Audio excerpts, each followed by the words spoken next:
We provide you the platform to turn your dreams into reality. Give wings to your aspirations with KR Mangalam University. देखिए इतिहास है, जैसे ब्राह्मण community को उनके बच्चे को अगर 100 रुपया दीजिए मेला देखने के लिए और 100 रुपया राजभर के बेटे को दीजिए, तो ब्राह्मण का बेटा जाता है तो मेले में बढ़िया चमचम रसमलाई मोहन भोग खरीद के खाता है।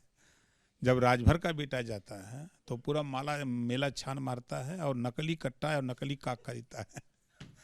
वो ट्रेनिंग दे के एकदम परिपक्व है।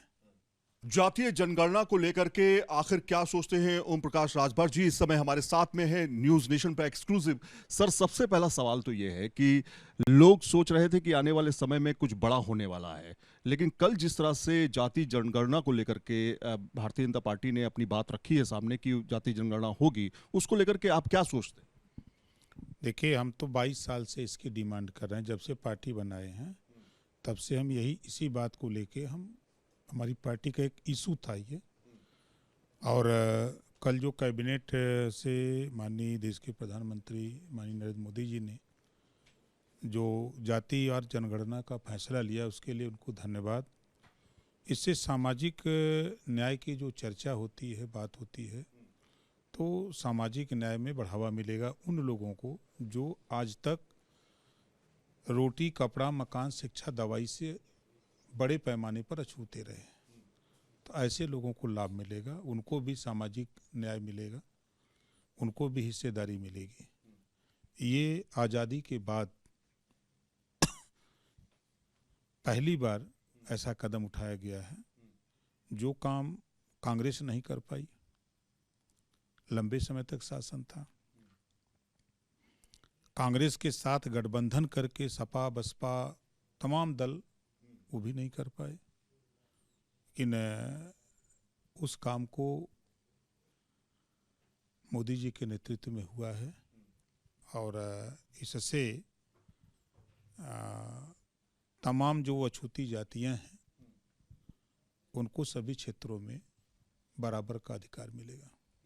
लेकिन विपक्ष जो है लगातार हमलावर है इस बात को लेकर के कि ये दरअसल जाति जनगणना जो है उनके द्वारा उठाया गया मुद्दा है। राहुल गांधी कहते हैं कि हमारी जीत है, अखिलेश यादव कहते हैं कि इसको तो हमने बहुत पहले इस मामले को उठाया था और ये हम लोगों की जीत है, हमारी वजह से जाति जनगणना को लेकर के सरकार जो है आगे बढ़ रही है। जब चाहती नहीं थी कि जाति जनगणना, जब जनता ने, देश की जनता ने कांग्रेस को मौका दिया, सत्ता में थे, तब ये कुंभकर्ण की नींद सोए थे। देश की जनता अलग अलग प्रदेशों में लोगों को जनादेश दिया तो लोगों ने कांग्रेस के समर्थन करके देश में सरकार बनाई, तब भी सभी लोग कुंभकर्ण की नींद सो गए। कम से कम जब देश की जनता ने मोदी जी को देश में पावर दिया कि आप कुछ करो, तो मोदी जी कर रहे हैं, तो अपने मुंह मियाँ मिट्ठू बनना तो कोई भी बन सकता है भाई। हम तो कहते हैं कि 5 साल पहले अखिलेश जी को खुद नहीं पता था कि जातिवार जनगणना क्या होती है, हैं? मायावती जी अगर ये जानते लोग तो ये लोग कभी कांग्रेस की सरकार को समर्थन दिए, उस समय कभी इन लोगों ने चर्चा की कि भाई हमारा एक इशू है जातिवार जनगणना, हम आपको समर्थन तब देंगे जब आप जातिवार जनगणना कराओगे? कभी बोला था? नहीं बोला। कभी आज राहुल जी बहुत उछल रहे हैं हमको तो आश्चर्य लगता है ऐसे नेताओं पर। इनकी सरकार थी तो जो आज ये आरोप लगा रहे हैं कि पिछड़ों के साथ अन्याय हो रहा है, दलितों के साथ, मुसलमानों के साथ, आपने क्या किया 50 साल में? ये भी तो आपको बताना चाहिए कि हमने 50 साल इनको बैकफुट पर रखा था, आज हमको चेतना आई है तो हम इनको जगा रहे हैं। क्रेडिट तो वो ले रहे हैं ना इस बात को लेकर। तो वही तो कह रहा हूँ कि जब हमारे यहाँ एक डॉक्टर फूलचंद मौर्य जी थे तो हम लोग गए कि मीटिंग करने, तो 3-4 लड़कों से कहा कि चलो भाई मीटिंग कर लें, तो कहा कि जल्दी बताओ नहीं तो हम, तो कहा इतना जल्दी में काहे के हो? कहा नहीं हमको पाठ याद कर रहे हैं। तो गांव में पहले रामलीला होती थी, तो कहें कि कौन सा पाठ याद करते? कहें कि हम लोग सुग्रीव और बाली का पाठ याद कर रहे हैं। तो डॉक्टर साहब ने कहा ये काम करो कि लोग बंदर से इंसान बन रहे हैं, तुम इंसान से बंदर बन रहे हो, तो एक काम करो कि तुम लोग गोभी का पत्ता कपड़ा पर बांध के घूमो कि हम राष्ट्रपति हैं। लेकिन समाज में अलग अलग जातियां हैं, उसका किस तरह से आप प्रभाव देखेंगे? और ये कहा जा रहा है मास्टर स्ट्रोक दरअसल बिहार चुनाव को लेकर के।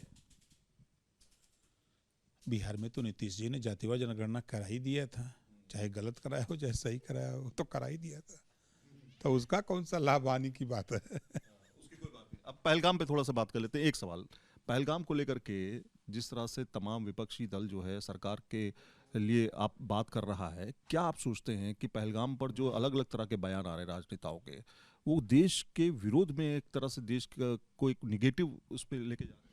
आप देखते हैं जब भी राहुल जी जाते हैं विदेश तो भारत को कटघरे में खड़ा करते हैं, एक तो उनका पुराना रिकॉर्ड है। और रही बात पहलगांव की, तो ये दुखद घटना है, इसकी जितनी भी निंदा किया जाए उतना कम है। घटना के तुरंत बाद सरकार एक्शन में आई, पूरे एरिया को अपने कब्जे में लिया और सर्च ऑपरेशन चला। जो लोग मिल रहे हैं उनके खिलाफ कार्रवाई हो रही है और सरकार पूरी तरह तैयारी कर रही है पाकिस्तान को बताने के लिए कि तुम अगर आतंकवादियों को शरण दोगे, पैदा करोगे, तो फिर तुम रह नहीं पाओगे।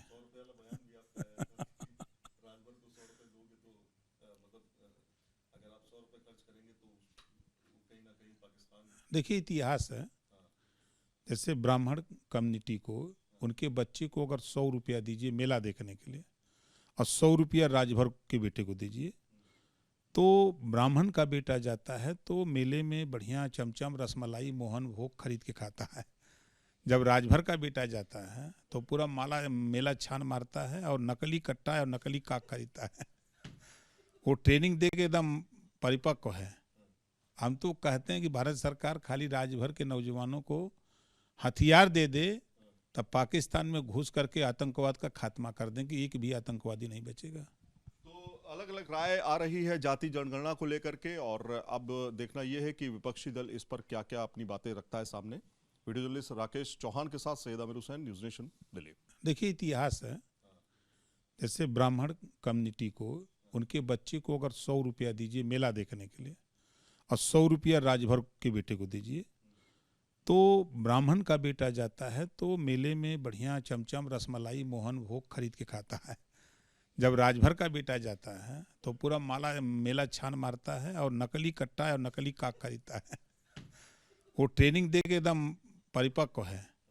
हम तो कहते हैं कि भारत सरकार खाली राजभर के नौजवानों को हथियार दे दे, तब पाकिस्तान में घुस करके आतंकवाद का खात्मा कर दें कि एक भी आतंकवादी नहीं बचेगा। तो अलग अलग राय आ रही है जाति जनगणना को लेकर के, और अब देखना यह है कि विपक्षी दल इस पर क्या क्या अपनी बातें रखता है सामने। वीडियो जर्नलिस्ट राकेश चौहान के साथ Syed Aamir Hussain, news nation, Delhi. News nation अब व्हाट्सएप पर खबरों की ताजा अपडेट के लिए न्यूज़ नेशन के इस QR कोड को स्कैन करें।